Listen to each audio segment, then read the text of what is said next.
¿por qué se retira el caso Sancor?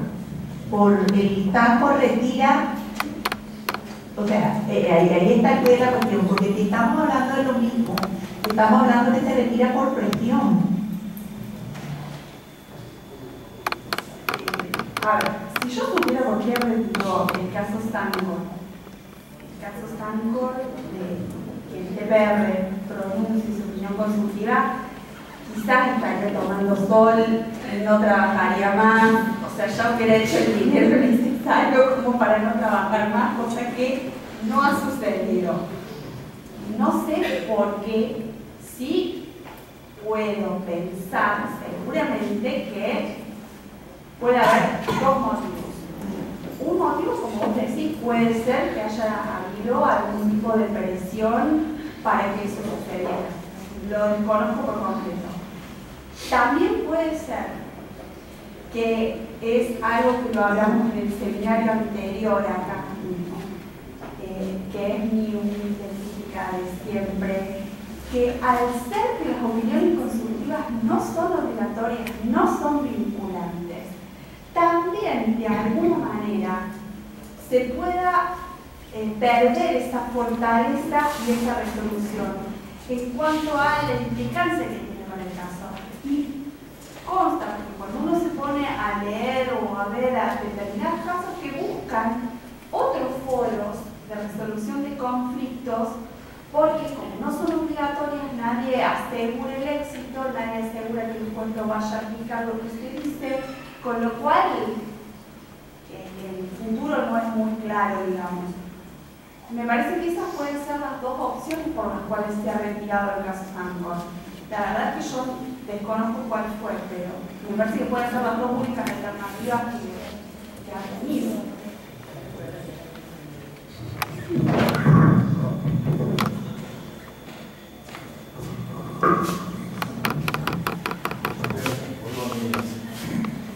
Para el doctor Pizón, en esta clasificación que usted plantea, que pueden ser definidas como excepciones al principio de libre circulación, ¿cómo encuadraría el caso del pueblo romaní, que tuvo lo que podríamos decir ligeramente percance con el gobierno francés, y que son originarios de Rumania?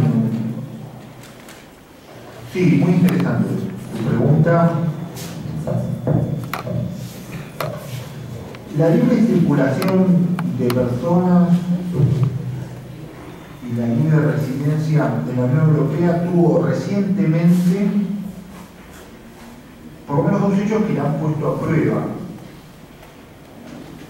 y que han abierto una especie de estado deliberativo en torno al alcance.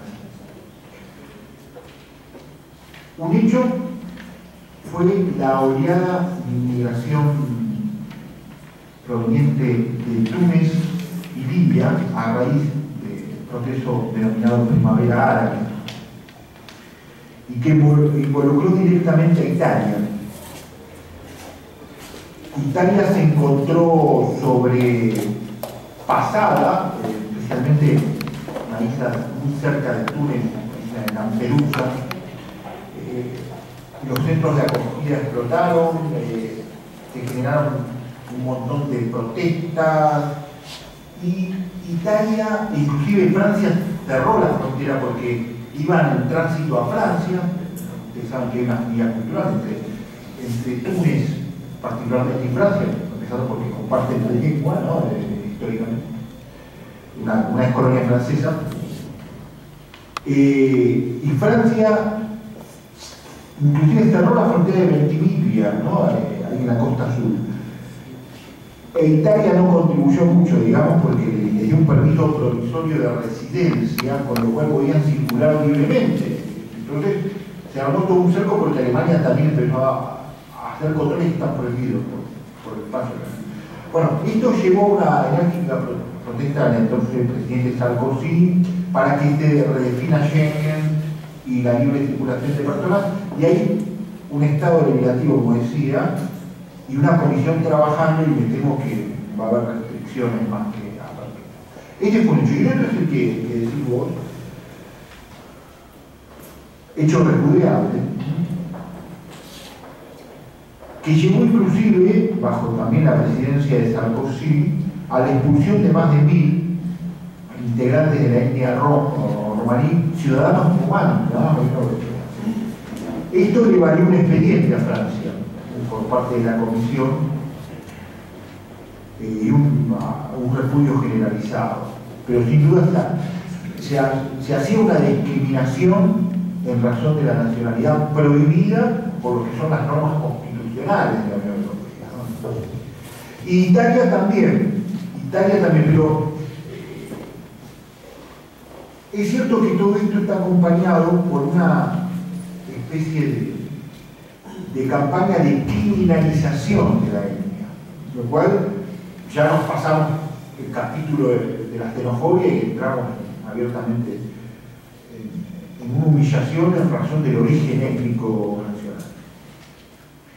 También es cierto que estos prejuicios han pesado, como decía, al momento de la integración de Rumania y de Bulgaria, que aconteció años después, a la Gran Depresión, con las restricciones para la libre circulación de personas en estos dos países. No integran Schengen y prácticamente reciben un trato disvalioso sus ciudadanos respecto a otros ciudadanos. Claramente eso es notorio. Concretamente, para que les dé una respuesta concreta, se trató de una violación al derecho de la Unión Europea y los mecanismos de control interno actuaron en consecuencia, e inclusive el Tribunal de Justicia condenó a Italia por su legislación. Berlusconi, cuando era primer ministro, sacó decretos de expulsión y fueron condenados por el Tribunal de Justicia, o sea, controlados, es decir, un control de legalidad, y los consideró contrarios al derecho de la Unión Europea. Pero no volvieron a Francia. Eso la verdad no lo sé. Pero si los creo que sí, creo que algunos, la verdad no lo sabía decir.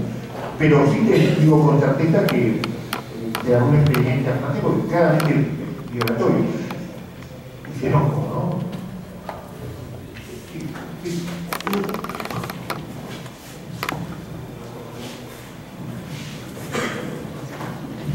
Buenas noches para cualquiera de los dos profesores.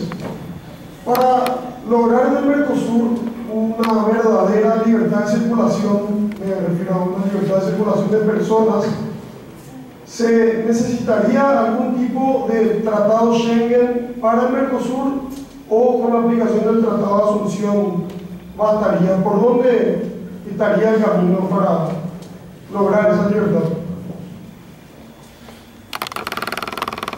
Esta pregunta me la contestó la profesora Negro, que es especialista en Derecho Internacional.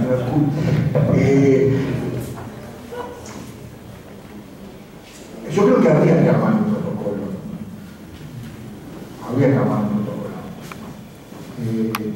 Ahora, eso hasta es secundario. En el instrumento lo pongo de acuerdo en 2 minutos. Ahora, el tema es ¿qué decimos, no?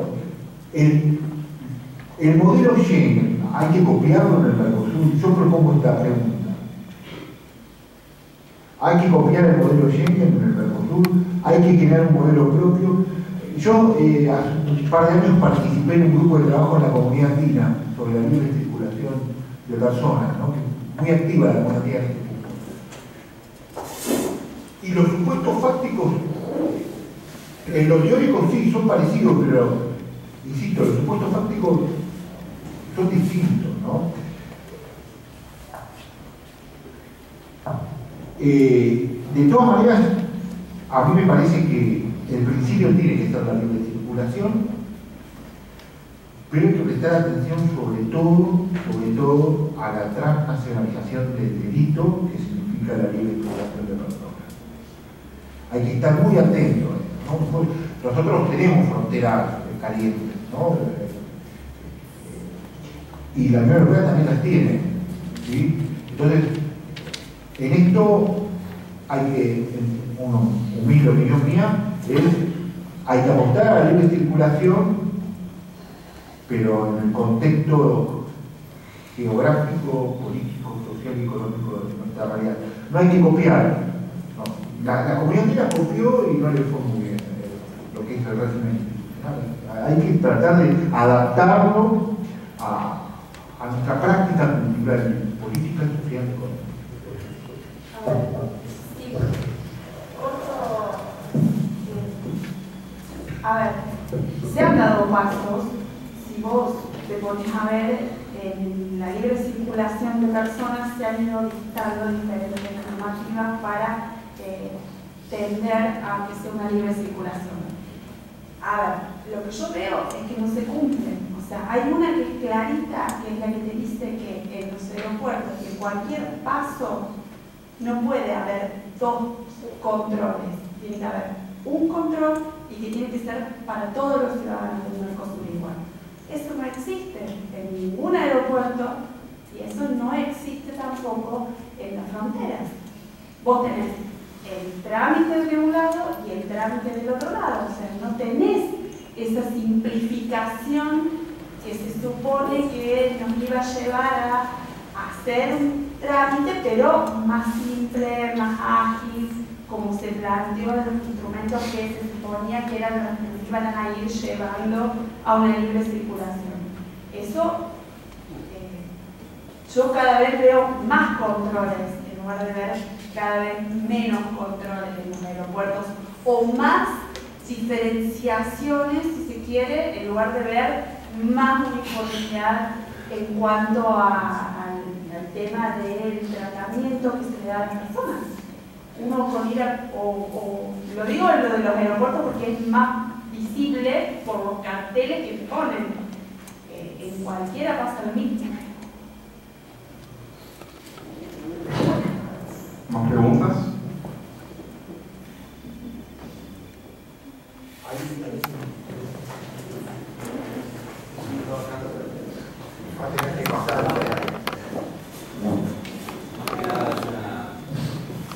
Una reflexión sobre esto de los modelos que copiamos y una pregunta para el panel es ¿qué impacto tendría si se aplicara el Estatuto de Ciudadanía del Mercosur con ese horizonte 2020? ¿Cuáles serían los elementos basados desde el derecho de los ciudadanos, del derecho a derecho posesorio de los ciudadanos?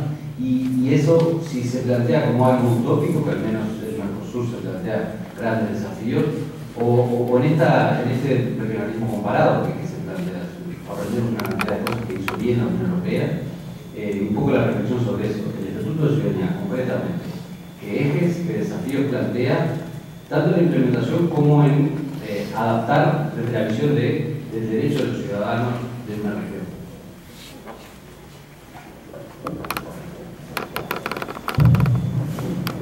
A ver, la construcción de una ciudadanía que no es jurídica, excede lo jurídico, es fundamental desde lo simbólico.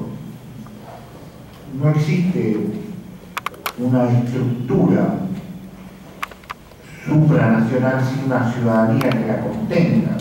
Si nosotros queremos crear un Mercosur, debemos también crear la ciudadanía mercosureña, pero sin dejar de lado nuestra nacionalidad de origen. Es fundamental. Y en este sentido se han dado pasos muy importantes. Está bien, no logran materializarse, pero ahí estamos, y algún día lo lograremos. El Día del Mercosur Ciudadano. Se supone que algún día todos los pueblos del Mercosur van a votar a sus legítimos representantes el mismo día. Al menos en la letra está, ahora que primero ver cómo votamos en cada país y después votar el mismo día.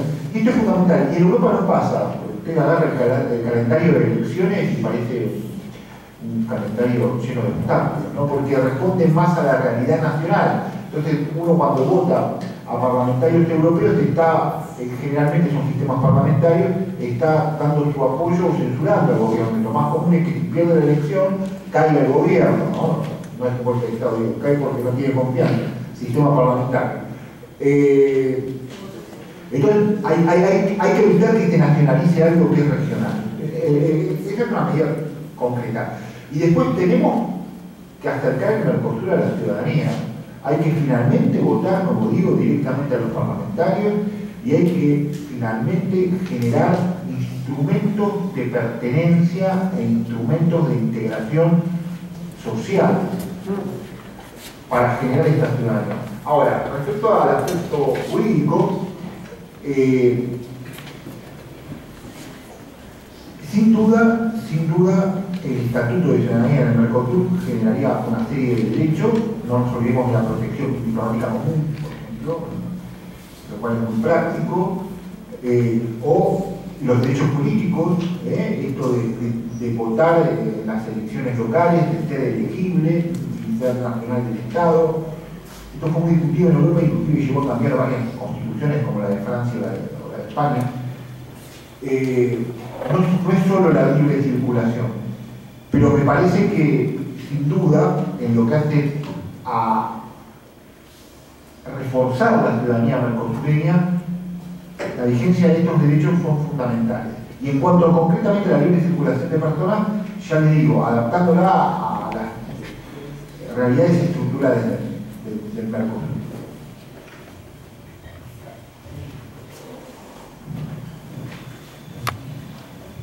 Una cosita muy chiquita para complementar lo que decía la doctora Mensa y simplemente para agregar como dato y una a favor del Mercosur y de la libre circulación o de la facilitación, por eso más que la libre circulación de personas, y es que nosotros aquí afortunadamente en la frontera con Formosa y Florinda no tenemos ya el doble control, sino que el control integrado, por lo tanto quienes transitan de Formosa de Argentina para acá, de Formosa de Argentina para acá, el control se realiza ya en territorio paraguayo y viceversa. La persona que transita de aquí hacia Argentina, el único control ya es hacia la aduana argentina.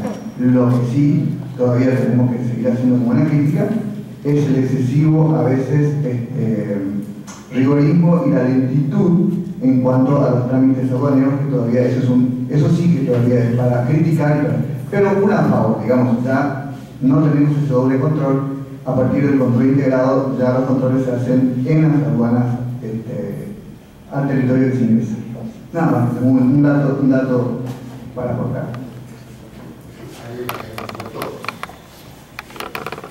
No, una pequeña reflexión por todos los temas de nacionalidad y ciudadanía que plantean algunas consideraciones y los derechos de nuestros países a veces lo confunden bastante, ¿no?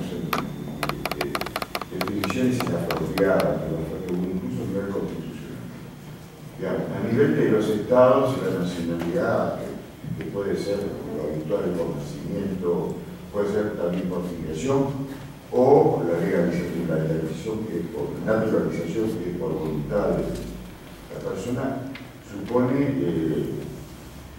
deberes del individuo respecto a su estado y del estado de libertad de uno nacional respecto a su estado y del estado respecto al nacional que diga la protección.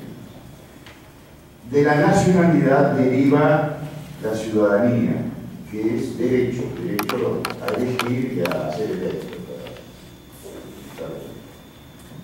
En el caso de la integración, el primer ejemplo es el caso europeo, es un poco un traspié totalmente la cosa, porque es una ciudadanía que crea la Unión Europea que está a la búsqueda de una nacionalidad. Lo que están procurando los europeos es que los nacionales de los estados se sientan también europeos, porque ahora si uno va a un francés, a un italiano, a un español, ¿usted qué? Yo soy francés, soy español, a nadie se le puede ocurrir, yo soy europeo, no lo siente, digamos. El tema de la ciudadanía, aparte de estar ligado a los aspectos de integración, obviamente, en el caso de Europa, pero es un proceso que se invertido, es decir, se otorga a la ciudadanía la esperanza que tienen los europeos de que eso genere un sentimiento en las poblaciones de que son europeos, que tienen deberes de lealtad como tiene la nacionalidad en el caso de los estados, pero comunitarios no. Sí, complementando un poco lo que dice colega, hay un debate muy interesante sobre si existe o no un pueblo europeo como base de una nacionalidad europea. Un debate muy activo, especialmente en Alemania. La conclusión es que no existe ni va a existir tampoco, ¿no? Es eso.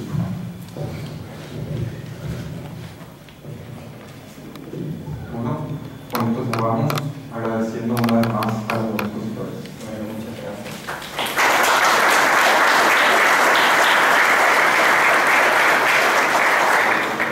Agradecer antes de mandar